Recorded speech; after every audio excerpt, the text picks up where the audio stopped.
Let's talk Tanya for the 17th of Tishrei, the third day of Sukkot.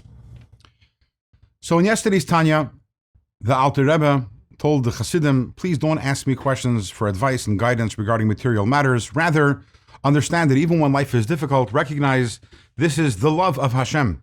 And you should accept that love, understand that it's a gift, and reflect that love back to Hashem. What is the nature of the love? So Alter Rebbe explains that if we were to take a moment to think, we'd realize that all of us, we have committed sins. And every time that we sin, we cause damage to ourselves, to our soul. And suffering is a way of atoning for, it's an expiation of these sins. So it's a kindness that Hashem does, that He brings upon us suffering, allowing us to atone for these sins. The example that Alter Rebbe gives, imagine a great king who has a child, and the child dirties him or herself. And the king, although the king has many servants, but the king, out of his great love for his child, goes and cleans off the filth off of the child. This is what Hashem does to us. When Hashem is rinsing our filth from us, we have to understand this is Hashem's love. We have to accept it with love.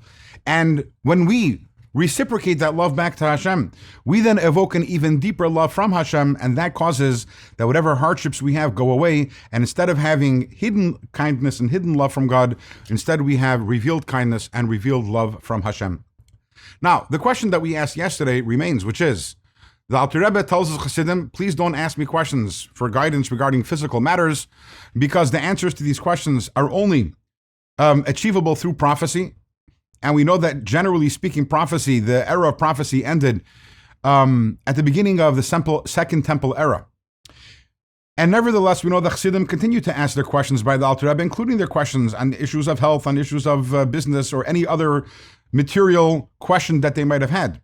And that continued throughout the other generations. It's a Chassidic practice. Chassidim asked the Rebbe these questions, and how do we reconcile this with what the Alter Rebbe is writing over here in this letter?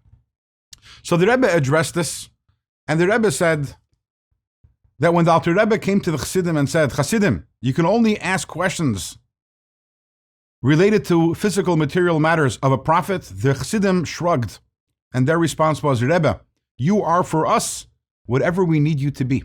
And therefore, if you're saying that the only way for you to answer our questions is by being a prophet, Rebbe, you are a prophet. And here's the interesting thing.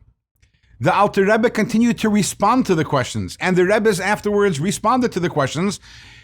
And if you think about that for a second, that means that the Alter Rebbe was essentially confirming his status as a prophet, because the Alter Rebbe himself said that the answers to these questions can only be answered by a prophet. So when the Alter Rebbe, nevertheless, despite what he wrote over here, he continued to answer the questions, the Alter Rebbe was saying, yes, Chassidim, you got me. I am a prophet, and I will continue answering your questions. And that custom, that practice continued with the Rebbes that followed. The Rebbe says, and the Rebbe cites the Rambam. The Rambam writes in a letter that Ein Safek, there is no doubt, that Chazaras HaNevuah, the return of prophecy to the Jewish people, is something that will happen before Mashiach comes. And obviously, Mashiach is about to come. We are on the threshold of Mashiach, and the Rebbe says prophecy has returned. And it started with the Alter Rebbe. It started with our Rebbes. They are our prophets. And that is borne out by the fact that the Alter Rebbe writes over here, the only one who can answer these questions are prophets, and the fact that the Rebbe's answered questions on all matters, spiritual matters, as well as physical matters. With this, we've concluded the first part of this chapter in Tanya. Tomorrow, we start the next chapter in Tanya, and the topic of tomorrow's Tanya, of the next part of this chapter, is going to be davening and Avas Yisrael.